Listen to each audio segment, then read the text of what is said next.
আমাদের সাথে অন্যায় করা হয়েছে। আমরা বারবার ধৈর্য ধারণ করেছি। অভিযোগ করতে চাই না, বারবার বলেছি অভিযোগ করতে চাই না নির্বাচন, কিন্তু সারাটা দিন মূল্যায়ন করার প্রয়োজন ছিল। আমাদের যে এক্সেসটুকু দেওয়ার দরকার ছিল স্বচ্ছ নির্বাচন,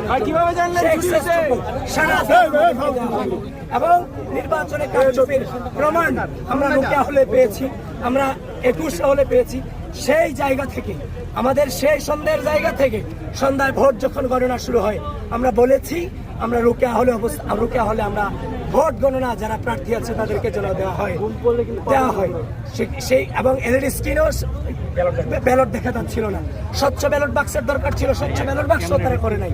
সবকিছু মিলিয়ে 2 ঘন্টা আমাদেরকে দাঁড় করিয়ে রেখে হুট করে এরা বললো যে ঠিক আছে এবার আপনারা দেখিয়ে আসেন। তার মানে আমাদের যে সন্দেহ ছিল সেই সন্দেহ আর প্রমাণিত হওয়ার আর কোনো বাকি নাই যে নির্বাচনের ভিতরে কারচুপি হয়েছে।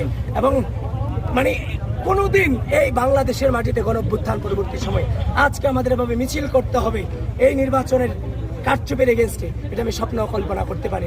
সুতরাং ঢাকা বিশ্ববিদ্যালয় প্রশাসন, নির্বাচন কমিশন প্রত্যেককে আহ্বান করছি যে যে কারচুপির সাথে যেভাবে হয়েছে, যেভাবে কারচুপিগুলো হয়েছে, প্রপারলি ইনভেস্টিগেশন ছাড়া কিংবা প্রপার ওয়ে ছাড়া আমরা সামনের যে ফলাফল হবে সেই ফলাফল নিয়ে আমরা সন্দিহান প্রকাশ করছি।